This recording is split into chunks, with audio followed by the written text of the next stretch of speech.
Lucas capítulo 15, a partir do versículo 11, nós vamos ler um texto muito conhecido, mas eu quero que você me acompanhe aqui.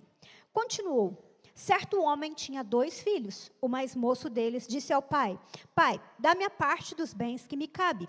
E ele lhes repartiu os haveres. Passados não muitos dias, o filho mais moço, ajuntando tudo o que era seu, partiu para uma terra distante e lá dissipou todos os seus bens, vivendo dissolutamente. Depois de ter consumido tudo, sobreveio àquele país uma grande fome, e ele começou a passar necessidade. Então ele foi e se agregou a um dos cidadãos daquela terra, e este o mandou para os seus campos aguardar porcos.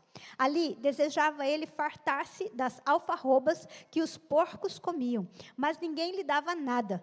E então, caindo em si, disse: Quantos trabalhadores de meu pai têm pão com fartura, e eu aqui morro de fome? Levantar-me-ei e irei ter com meu pai, e lhe direi: Pai, pequei contra o céu e diante de ti. Eu já não sou digno de ser chamado teu filho. Trata-me como um dos teus trabalhadores. E levantando-se, foi para o seu pai. E vinha ele ainda longe, quando seu pai o avistou, e compadecido dele, correndo, o abraçou e beijou. E o filho lhe disse: Pai, eu pequei contra o céu e diante de ti, e eu já não sou digno de ser chamado teu filho. O pai, porém, disse aos seus servos: Trazei depressa a melhor roupa, vestiu, ponde-lhe um anel no dedo e sandálias nos pés. Trazei também e matai o novilho cevado. Comamos e regozijemo-nos, porque este meu filho estava morto e reviveu. Estava perdido e foi achado. E começaram a regozijar-se. Ora, o filho mais velho estivera no campo, e quando voltava, ao aproximar-se da casa, ouviu a música e as danças. Chamou um dos criados e perguntou-lhe o que era aquilo. E ele informou: Veio teu irmão, e teu pai mandou matar o novilho cevado, porque o recuperou com saúde. E ele se indignou e não queria entrar. Saindo, porém, o pai procurava conciliá-lo. Mas ele respondeu ao seu pai: Há tantos anos que te sirvo, sem jamais transgredir uma ordem tua, e nunca me deste um cabrito sequer para alegrar-me com os meus amigos. Vindo, porém, esse teu filho, que desperdiçou os teus bens com meretrizes, tu mandaste matar para ele o novilho cevado. E então lhe respondeu o pai: Meu filho, tu sempre estás comigo. Tudo o que é teu, tudo o que é meu é teu.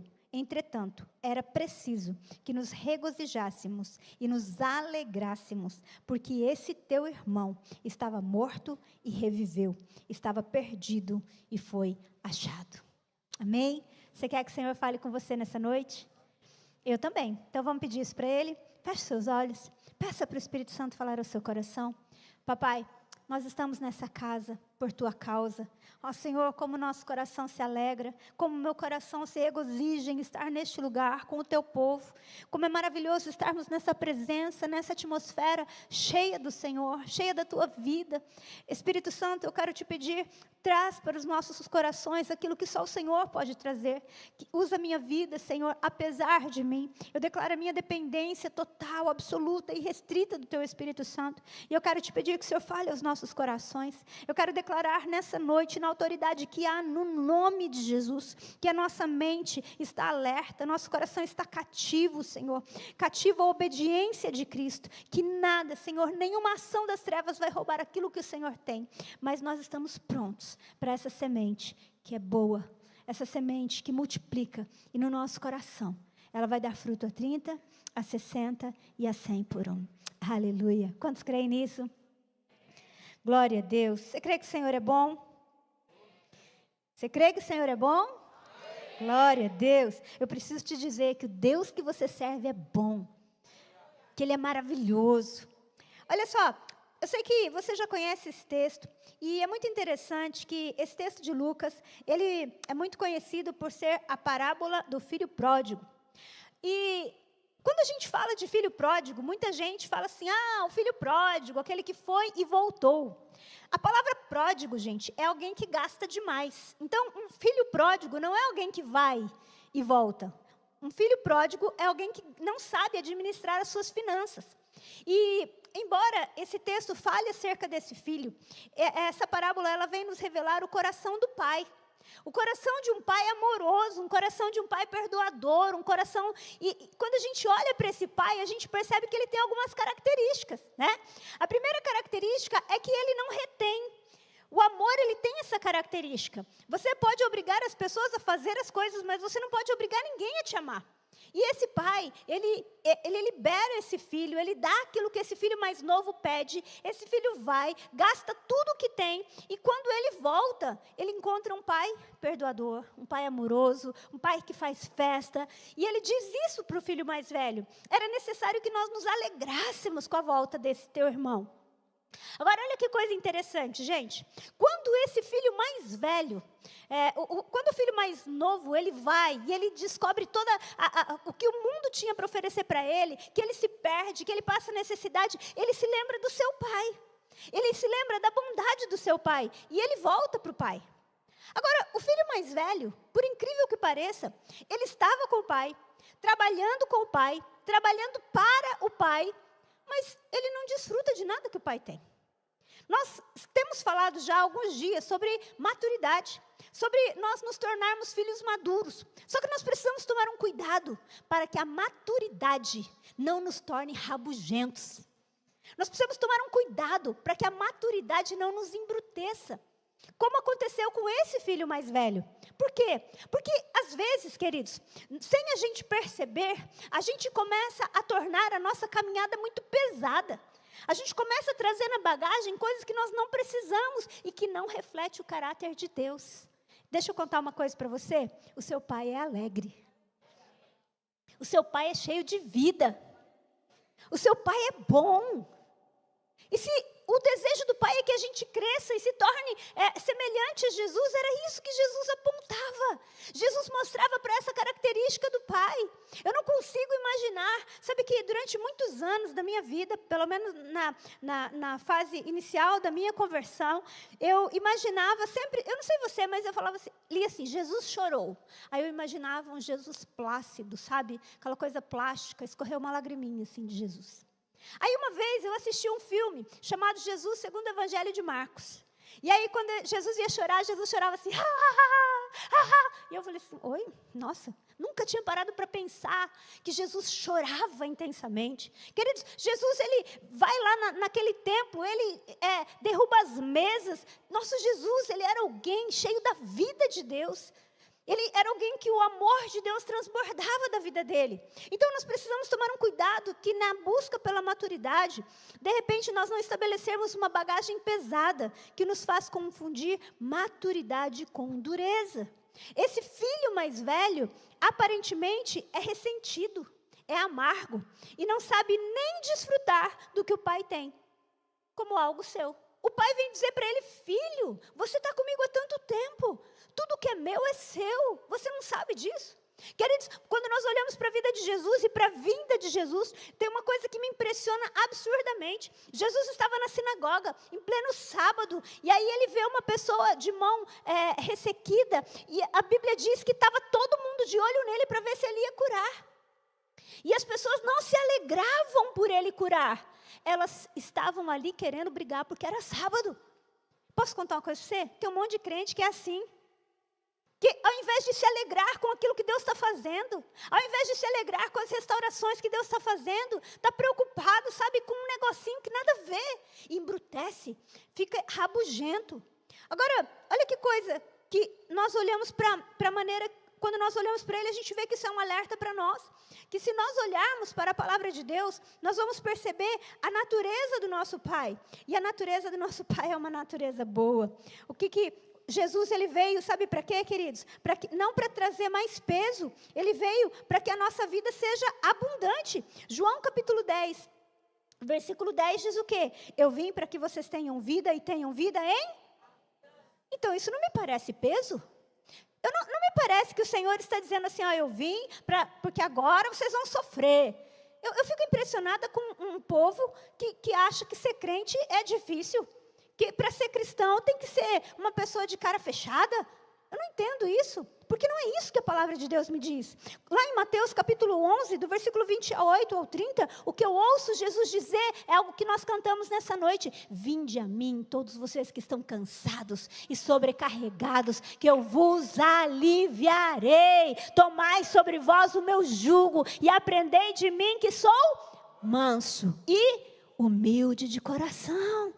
Meu irmão, essa história de que, não, irmão, porque ser crente é difícil. Não, filho, difícil é não ser crente.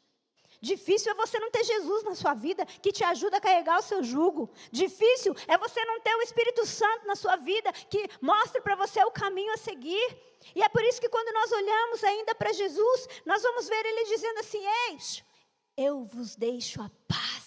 Eu vos dou a minha paz, eu não dou como o mundo a dá, por isso não se atemorizem o vosso coração.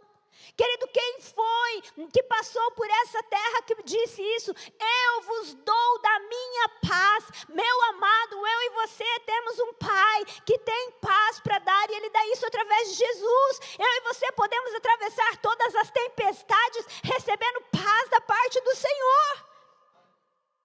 Ele não disse que nós não teremos aflições. Ele disse que nós podemos atravessar elas em paz.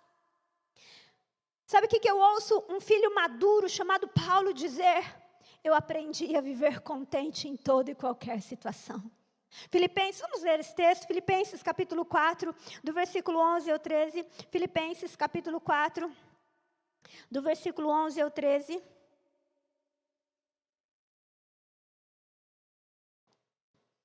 Olha que coisa, que Paulo fala aqui, ó. Eu digo isso, não por causa da pobreza, porque eu aprendi a viver contente em toda e qualquer situação. Tanto sei ser humilhado, como também ser honrado. De tudo e em todas as circunstâncias eu tenho experiência, tanto de fartura quanto de fome, assim de abundância como de escassez. O que ele diz depois? Tudo posso naquele que me fortalece. Olha isso, ele está falando assim, gente, deixa eu explicar uma coisa para vocês, eu não estou falando isso por causa da oferta que eu recebi de vocês, não. Eu estou dizendo isso porque eu quero honrar vocês, porque na verdade eu aprendi a viver contente em toda e qualquer situação. Deixa eu perguntar uma coisa para você, você é contente? Você é uma pessoa contente em toda e qualquer situação? Será? Queridos, nós precisamos ver que a maturidade, ela vai trazer para nós um conhecimento de Deus que não tem nada a ver com essa situação desse menino, desse filho mais velho, de uma vida pesada. Pelo contrário, nós precisamos aprender que a maturidade nos faz atravessar as tempestades da vida sem sermos engolidos por ela. Nós vamos atravessar, mas Jesus vai estar com a gente. Com Jesus no barco, vai tudo bem, não é isso? Agora, o que nós precisamos entender é que algumas coisas nós precisamos trazer na bagagem. Nós precisamos levar na bagagem, desde a nossa infância, para a nossa maturidade. Para que a nossa bagagem seja leve, para que nós não nos tornemos pessoas embrutecidas, endurecidas, nós precisamos trazer da infância algumas características, e a primeira delas é a intensidade. Criança é intensa, né, gente? Jesus, meu rei. Quem tem criança de 2 anos aí, 3 anos, sabe do que eu estou falando. Os que já tem filho que passa, tem uns que estão fazendo até assim, ó. Que o negócio é sério, né, gente? Agora, eu preciso te lembrar uma coisa muito interessante, que talvez você tenha esquecido. Olha para quem está do seu lado, olha bem no olho dele e fala isso para ele. Fala assim, você já foi essa criança.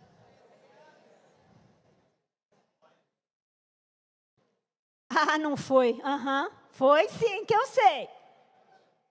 Alguns com mais... A Ângela está cascando o bico aqui, porque isso deve ter sido terrível. Isso deve ter sido terrível.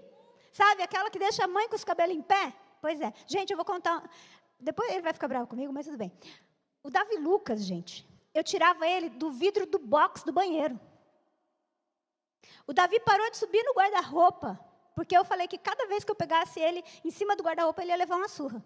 Porque eu não aguentava mais ficar com aquele guarda-roupa ia virar com ele. Gente, criança é muito intenso. Criança é tão intenso que tem hora que eles cansam de uma maneira que eles dormem comendo. Não é assim? Você já viu aqueles vídeos que a criança come assim na mesa? Por causa da intensidade daquilo que ele faz. Agora, deixa eu perguntar uma coisa para você. Aonde foi parar a sua intensidade? Aonde foi parar a minha intensidade? Onde é que foi parar a nossa intensidade? Quando nós olhamos para a palavra de Deus, nós vamos ver que o Senhor, Ele quer que a gente viva com intensidade. Olha só o que diz lá, Romanos capítulo 12. Romanos capítulo 12, versículo 11. Romanos capítulo 12, versículo 11. No zelo, não sejais remissos, sede fervorosos de espírito, servindo ao Senhor. Sede fervoroso. Sabe o que é fervoroso? A palavra fervoroso é zeu. E significa queimar. Significa algo quente. Algo cheio de vida. Então o Senhor, Ele espera que a gente traga para a nossa vida adulta esse fervor, essa intensidade. Agora, o que acontece muitas vezes é que, com o passar do tempo, as pessoas vão se tornando azedas, vão se tornando amargas. Há um tempo atrás, um amigo meu perguntou assim, gente, eu não sei o que rola nas veias desses adolescentes, porque sangue não é. Deve ser água, alguma outra coisa, porque não é possível, gente, que apatia. Agora, tem pessoas que quando vão crescendo, vão perdendo a intensidade de uma maneira. Às vezes a intensidade é seletiva, né? Tem uns corintianos aí. Ai, meu Deus do céu. Deu ruim. Tem uma galera que gosta de futebol, que quando vai assistir o jogo, gente do céu, só falta botar os bofes para fora. Agora, quando vem na casa do Senhor, então louve. Tá chorando, louve. Não importa, louve. Tá sofrendo. Gente, não entendo. Deus te deu a vida. Como é que nós podemos servir ao Senhor de uma maneira... Que me faltou figurinha. Tem pessoas que vão para uma banda de rock, lá pula, não sei o quê, antes de se converter. Depois que se converte, meu Deus! A pessoa não sai do chão. Eu não entendo. Nós precisamos ser fervorosos no nosso espírito. O nosso Deus nos deu vida juntamente com Ele. Nós estávamos mortos nos nossos pecados e delitos. Ele nos alcançou, nos deu vida. Para Ele seja todo som, toda voz, levantada as nossas mãos. Para Ele seja nossa dança, para Ele seja nossa alegria. A gente precisa manter a intensidade. A gente precisa parar com essa preguiça. Porque parece que a gente vem para a casa de Deus. Tem gente que vem para a casa de Deus. A gente não, porque eu não venho. A gente precisa vir para a casa de Deus com alegria, meu irmão. A mesma disposição, a mesma intensidade que a gente tinha quando era criança, a gente precisa trazer na bagagem para a nossa vida adulta. Porque senão a gente se torna pessoa chata. Sem graça. Tem mulheres, isso não acontece aqui, eu espero. Mas tem uma tribo lá na China, nem sei se tem tribo, mas tudo bem. De umas mulheres que passam não sei quantos anos pedindo um marido para Deus. Aí depois casa. Gente, vira uma água. Mas tem uns maridos também, tem uns homens, que vive pedindo, Deus, me dá uma esposa, eu quero casar. Aí casa. Não sei o que acontece. Outro dia eu estava vendo o pastor Cláudio Duarte falar uma coisa, foi a verdade, né? Eu falo, os solteiros querem fazer umas coisas e não pode. Aí os casados podem e não quer. E fica arrumando problema para nós, pastor.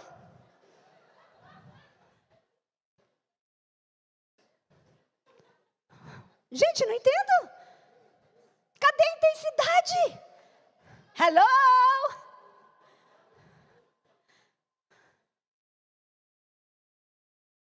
A gente precisa ser intenso com a nossa vida, gente.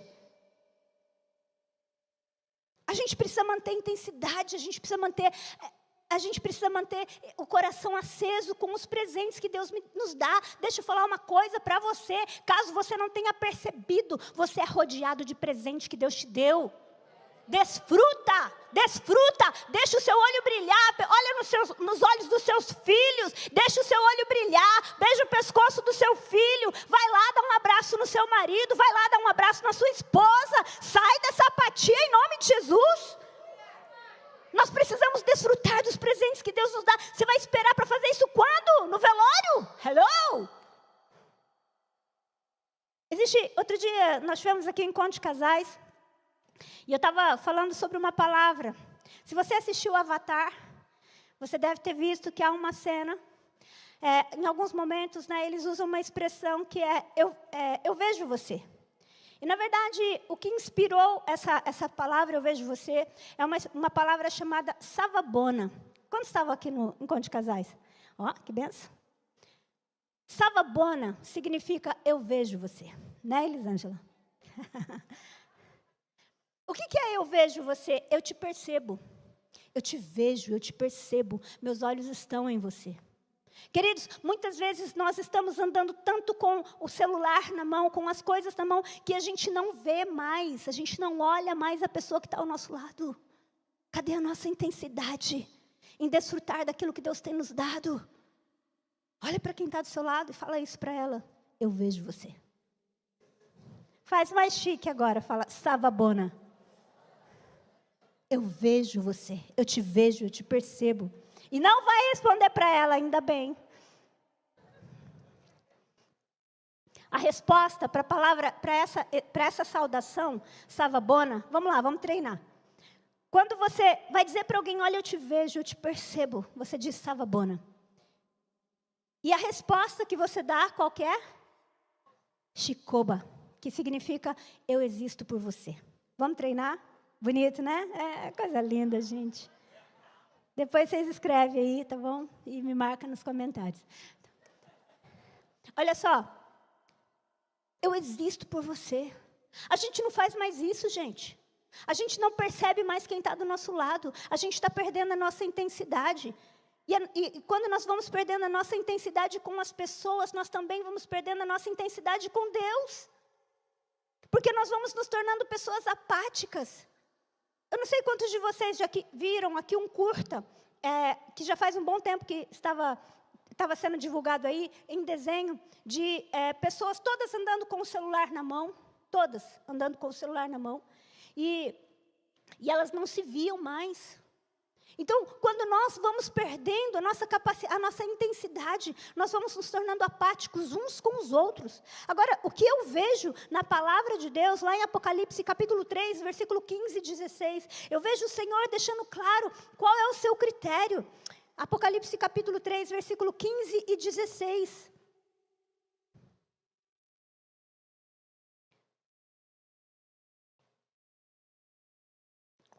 Olha o que ele diz. Eu conheço as tuas obras, que nem és frio e nem quente. Quem dera fosses frio ou quente. Assim porque és morno, e nem és frio e nem quente, eu estou a ponto de vomitar-te da minha boca. Gente que tem vida mais ou menos dá ânsia em Deus. Quando a gente tem uma vida apática, uma vida mais ou menos, o Senhor diz isso, porque você não é frio e você não é quente, eu estou a ponto de vomitar-te da minha boca. Nós precisamos entender que o nosso Deus, Ele é um Deus de intensidade. Tem muita gente que fala assim, para Deus não precisa de tudo isso, né? Para quem ensaiar tanto? É para Deus. Deixa eu contar uma coisa para você. No Antigo Testamento, quando as pessoas vinham trazer uma oferta para Deus, era a melhor ovelha, era o melhor carneiro, era o melhor dos animais, não podia ter nenhuma mancha. Aonde foi que você, ou quem você conhece, não sei, o que tem na cabeça, que para Deus é de qualquer jeito? Deus deu o melhor que Ele tinha. Essa é a cultura do reino de Deus. Essa é a cultura do nosso Pai. Ele é intenso. Ele amou o mundo de tal maneira que Ele não mandou anjo, Ele não mandou querubim, Ele não mandou arcanjo, Ele mandou o próprio Filho. Paulo chega a dizer, aquele que não poupou o seu próprio Filho, antes o entregou por amor de nós, como não nos dará com Ele todas as coisas? Nós estamos falando de intensidade. Efésios capítulo 5, versículo 18, Paulo diz assim, ó, não vos embriagueis com vinho no qual há dissolução, mas enchei-vos do Espírito. Embriaguez está falando de beber o suficiente, mais do que o suficiente, beber de tal maneira que você se embriaga. E ele fala assim, olha, ao invés de vocês irem com essa intensidade para esse lado, vão com essa intensidade para esse lado. Encham-se do Espírito. Nós não somos chamados para viver uma vida religiosa, querido. Crente que perde a intensidade, crente que perde a paixão, ele vai se tornar uma pessoa religiosa, vai viver uma vida sem graça diante de Deus. E o nosso Deus, eu preciso dizer para você, Ele não é sem graça, Ele é cheio de vida, Ele nos dá paz, Ele nos dá vida abundante, Ele é o Deus da alegria, Ele é aquele que está conosco em todas as tempestades, Ele nos dá uma autoridade vinda do céu. Então nós precisamos entender que tudo que diz respeito a Deus é intenso. Quando nós olhamos para os grandes avivalistas da história, nós nunca vamos encontrar uma história de alguém mais ou menos. Nós vamos encontrar histórias de pessoas intensas. Nós vamos encontrar histórias de pessoas como o missionário John Knox, que ele diz, Deus, me dá a Escócia, senão eu morro. Deus, me dá a Escócia, senão eu morro. Nós vamos encontrar pessoas que vão falar, você vai ouvir dos moravianos. Você acredita? 2 moravianos irmãos, eles ficaram sabendo de um lugar onde só tinha escravos. E que para ir para lá era só escravos. Eles se venderam como escravos. Porque eles entenderam que essa era a única maneira que eles tinham de alcançar aquelas pessoas. Aonde foi que nós nos perdemos? Querido, traga na bagagem a intensidade da infância. Nós precisamos trazer isso para a nossa bagagem. A segunda coisa que nós precisamos trazer da infância é não perdermos a persistência. Gente, criança tem um fôlego para querer as coisas, que eu vou falar um negócio para você. Rapaz, eles se deixar, vence a gente no cansaço, não é? Eu achava que a gente tinha que ter pique para cuidar da criança quando eu era criança. Mas você vai crescendo, você fala, não, tem que continuar. Criança tem muita persistência. E quando a gente olha para a vida de Jesus, nós vamos ver que ele tem essa persistência. Lucas capítulo 18, tem uma coisa muito interessante, eu quero ler o versículo primeiro com você. Lucas capítulo 18, versículo 1.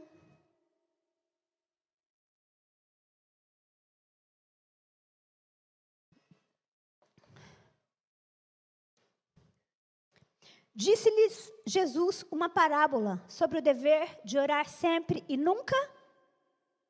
Dever de orar sempre e nunca. Vamos trocar o esmorecer por desanimar, que é uma palavra sinônima.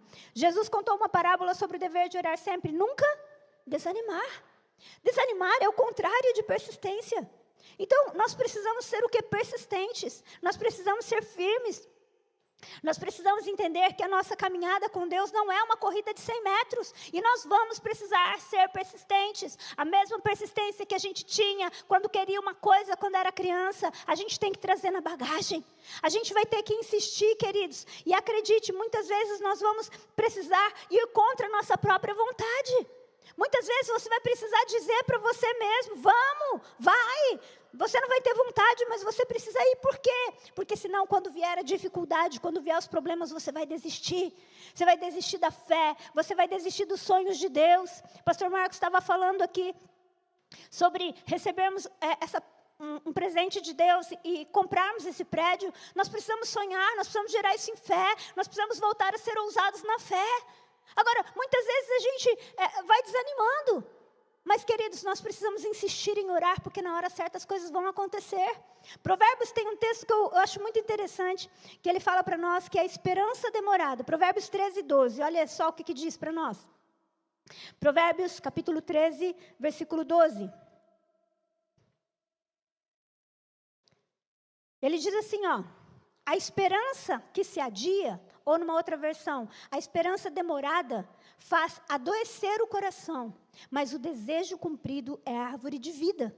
Esse texto vem dizer que quando você fica esperando por alguma coisa por muito tempo, o seu coração pode adoecer. Mas, quando aquilo dá a luz, quando o milagre acontece, isso é árvore de vida, você se enche de vigor.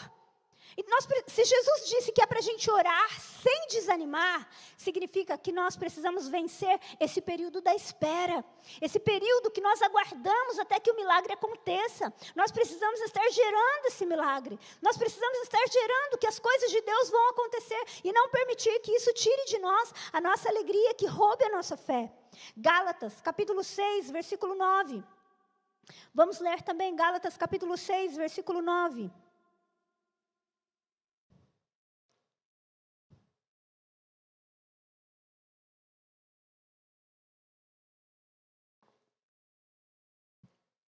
E não nos cansemos de fazer o bem, porque a seu tempo ceifaremos, se não desfalecermos ou se não desanimarmos. Queridos, até o bem, se a gente não pode desistir. Tem muito crente, muito cristão que está desistindo de fazer o bem porque está olhando para as pessoas. Deixa eu contar uma coisa para você, caso você não saiba, vão haver pessoas boas e vão haver pessoas ruins. Se você olhar para a dureza do coração da pessoa ruim, ela vai te vencer. Meu irmão, quando você deixa de fazer aquilo que Deus te chamou para fazer, por causa da dureza do coração das pessoas, ela venceu. Nós temos que fazer aquilo que o Senhor nos chama para fazer. Nós temos que ter o coração de Jesus. Jesus, a Bíblia diz que Ele amou os seus discípulos e amou-os até o fim. Jesus lavou os pés de todos os discípulos. Judas estava lá. Judas não venceu Jesus. Você está entendendo? A dureza do coração de Judas, o orgulho do coração dele, não venceu Jesus. Meu irmão, nós não podemos desistir, nós precisamos persistir. Se nós queremos ter uma bagagem mais leve, se a gente não quer embrutecer, se a gente não quer se tornar rígido, a gente precisa ser persistente. Olha, algo que eu decidi no meu coração há muito tempo, que eu vou vencer no amor. Eu vou vencer no amor. Então, às vezes vão ter pessoas que, por uma razão ou outra, podem falar algo que vai me desagradar. Mas eu decidi que eu não vou permitir que isso me roube. Eu vou amar essa pessoa. É a minha escolha. E quando você tem essa decisão, você vai perseverar nisso. Ninguém vai te roubar nisso. Agora, nós precisamos trazer isso para a nossa fase adulta. Tiago nos diz que a aprovação da nossa fé, produz perseverança. Então, deixa eu falar algo para você. Não importa se você está passando por um momento difícil, querido. Acredite, o Senhor quer que nós sejamos perseverantes. Se você olhar para o que Jesus fala para as igrejas, lá no livro de Apocalipse, Ele fala ao que vencer, ao que vencer, ao que vencer. Agora, só vence quem persevera. Você não pode desistir. Não permita que as circunstâncias façam você desanimar. Desanimar de crer. Desanimar de caminhar com o Senhor. Desanimar de ter uma vida de oração. Pastora, mas eu orei até agora, então ora mais um pouco. Esses dias eu estava comentando com o João sobre um livro chamado O Homem do Céu.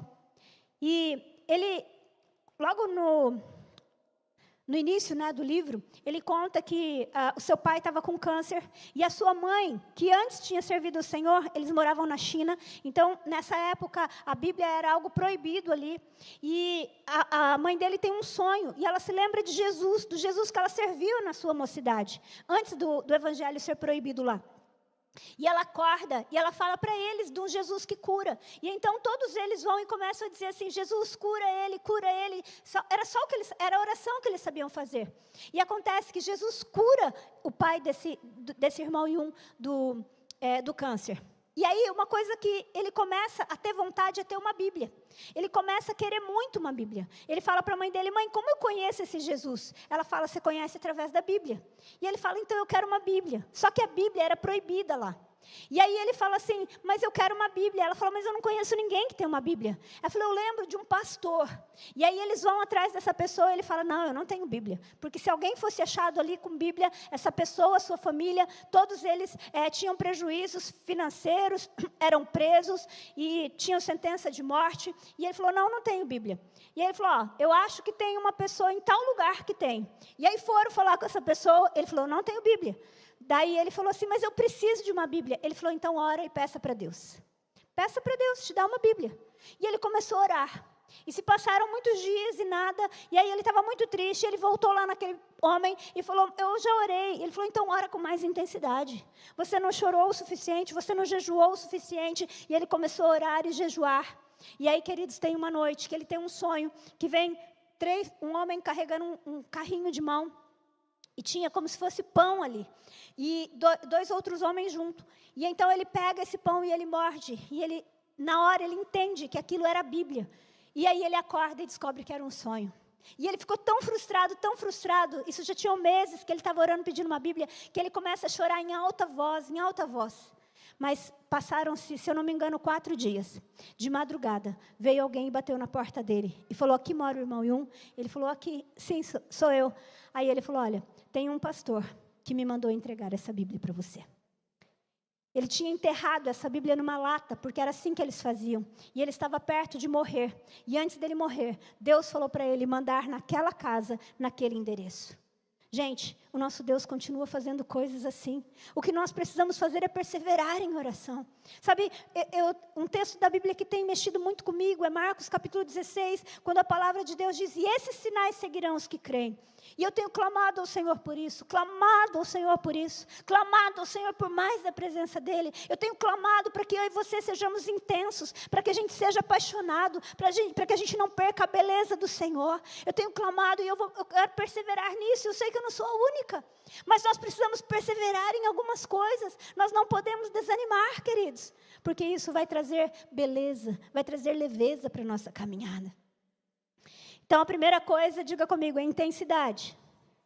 A segunda coisa é persistência. E a terceira coisa que a gente tem que trazer para a nossa fase adulta, a gente tem que trazer para a nossa bagagem, que nós temos na infância, é a graça. Eu podia falar alegria, mas só que alegria não traz tudo aquilo que uma criança, a forma com que uma criança lida com a vida. É graça. Porque você já percebeu como criança lida com as coisas com uma leveza? Você pega 2 crianças ali brigando, aí passou 2 minutos, acabou. Agora, você pega 2 adultos brigando, fica inimigo pro resto da vida. Você pega um casal que tem um problema, amigo do céu, para passar régua é uma dificuldade. Porque nós perdemos a graça. Nós perdemos a leveza, a alegria. Nós deixamos para trás algumas coisas da nossa infância. Agora, quando eu olho para Jesus, eu vejo que Jesus ele era muito cheio de graça.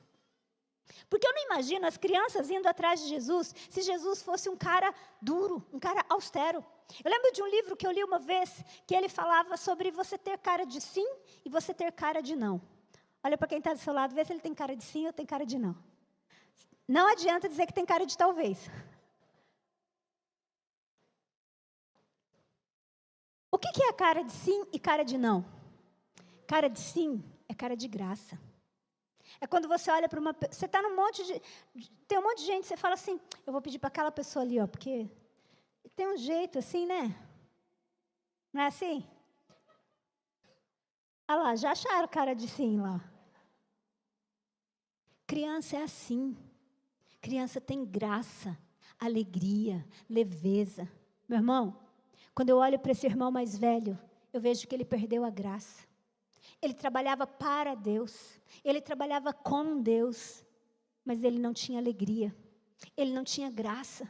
Quantas pessoas nós temos hoje que servem, que trabalham para Deus, mas se tornaram pessoas austeras, pessoas que não se alegram com aquilo que Deus está fazendo, pessoas que não celebram, que não se divertem. O Samuel, ele é velho, fez aniversário essa semana, de vez em quando ele fica no som. E Samuel é do meu tempo do louvor. Acho que eu nem sei quem tanto aqui faz parte do meu tempo do louvor. Mas eu falava uma coisa quando eu ia ministrar louvor. Eu falava, gente, divirtam-se. Porque para mim, ministrar louvor é uma alegria tão grande. É um privilégio tão grande. Estar aqui nessa noite é um privilégio tão grande. Você não sabe quantas horas eu pesquisei, eu me preparei para estar aqui. Mas para mim não é peso, é alegria. Sabe, nós precisamos entender que servir ao Senhor é desfrutar da sua própria presença. É isso que o filho mais velho não tinha entendido. O pai vem e fala: filho, tudo que é meu é seu. Você pode entender isso? Jesus falava isso: tudo que é do pai é meu. Meu irmão, você é filho de Deus, tudo que é do pai é seu. Tudo aquilo que Deus está fazendo através do seu Espírito, eu e você podemos desfrutar. Isso é para gerar alegria no nosso coração, é para trazer graça, é para trazer um sentimento de completude na nossa vida. Não é para trazer mais peso. Era para a gente estar disputando para ver quem que vai fazer primeiro. Era para a gente estar disputando para ver quem que vai servir primeiro. Porque quando a gente entende a grandeza daquilo que é o nosso Pai, a gente vai se alegrar, a gente vai querer ajudar a matar o novilho para fazer a festa, para receber esse irmão que está nascendo agora. A gente vai disputar para abrir a nossa casa, a gente vai disputar para ser um líder de GC, a gente vai disputar para estar servindo aqui em cada culto, porque a gente vai falar: meu Deus, eu só tenho essa vida para queimar por Ele, eu só tenho essa vida para servir a Ele, eu só tenho essa vida para devolver um pouco para Ele daquilo que Ele tem me dado. Se a gente não entender isso, a gente começa a perder a graça. E a gente começa a ficar com dificuldade, ficar preso em pequenas coisas. Meu irmão, quantas pessoas que estão carregando coisas pequenas, desnecessárias, deixa para trás. Olha, quando eu não tinha carro, isso aconteceu tantas vezes. Eu ia no mercado e eu pegava algumas sacolinhas e eu achava que era leve. Rapaz, eu ia carregando aquele negócio, daqui a pouco meu dedo estava roxo. Porque vai pesando. Tem coisa que parece leve, mas que a gente está carregando, que está tirando nossa alegria. Meu irmão, se você tem coisa para perdoar, libera as pessoas, deixa as coisas que você não tem que carregar para trás. É hora de você avançar, para de ficar irritado por qualquer coisa. Mulheres, cuidado com o excesso de zelo por algumas coisas. Homens, cuidado com o excesso crítico por outras coisas. O Senhor nos chama para viver essa vida, e nós vamos viver essa vida uma única vez. Nós temos o privilégio de viver com Ele. Não seja como o filho mais velho, que estando com o pai, não conhece o pai que tem. Não consegue viver com intensidade, não consegue perseverar. E deixa que a sua alegria seja roubada. O nosso pai é um pai de graça. O nosso irmão mais velho, da parábola de Lucas, ele perdeu a graça no meio do trabalho. A sua bagagem ficou pesada. Nós precisamos entender que o nosso Deus, Ele é um Deus maravilhoso, e a presença dEle é o melhor lugar para nós estarmos. Quando a gente entende isso, querido, sabe, nós vamos falar desse amor para alguém. Nós vamos falar desse amor para outras pessoas. Nós vamos, sabe de uma coisa? Nós vamos querer, me ouça, presta atenção aqui. Nós vamos querer ser a própria sarça ardente que Deus pode encontrar. Nós vamos querer queimar por Ele o tempo todo. Nós vamos querer que o Senhor nos encontre. E nós vamos ter prazer de ser usados por Ele. Deixa eu dizer algo para você. Você é precioso demais. Você não está vivendo nessa terra, no ano de 2023, à toa. Deus tem um propósito com a sua vida. Deus tem um propósito com a minha vida. E esse propósito não é tornar a sua vida mais difícil. Esse propósito não é tornar a sua vida mais pesada. Esse propósito é te apresentar aquele que diz exatamente isso: venham a mim, todos vocês que estão cansados e sobrecarregados, que eu vos aliviarei. Essa presença nos atrai, essa glória nos atrai, querido, ela nos atrai e nos faz sorrir. Acredite. Você não tem eu fico imaginando aquela mulher adúltera naquele dia, com o coração acelerado, com uma taquicardia, sem conseguir respirar, sabendo que aqueles podiam ser os últimos minutos da sua vida. Mas quando ela chega na presença daquele homem, de Jesus, ela encontra graça. E aquela presença impacta a vida daquela mulher. Eu fico imaginando aquela mulher que chega com aquele vaso de nardo para derramar em Jesus, não apenas nos pés. Ela teve um encontro com Ele e ela entendeu algo. Nada mais faz sentido sem Ele. Ela foi atraída por aquela presença. Oh, meu irmão, deixa eu dizer algo para você. Eu não sei quanto tempo você tem de cristão. Talvez você ache que você conhece muito de Deus. Sabe, Noé obedeceu a Deus construindo aquela arca maravilhosa. Mas houve um momento que era hora de sair da arca para viver o novo. O nosso Deus tem novidade de vida para mim e para você. Só que só aqueles que andam em intensidade, persistência e graça vão conseguir olhar e desfrutar. E eu não sei você, mas eu não quero outro lugar.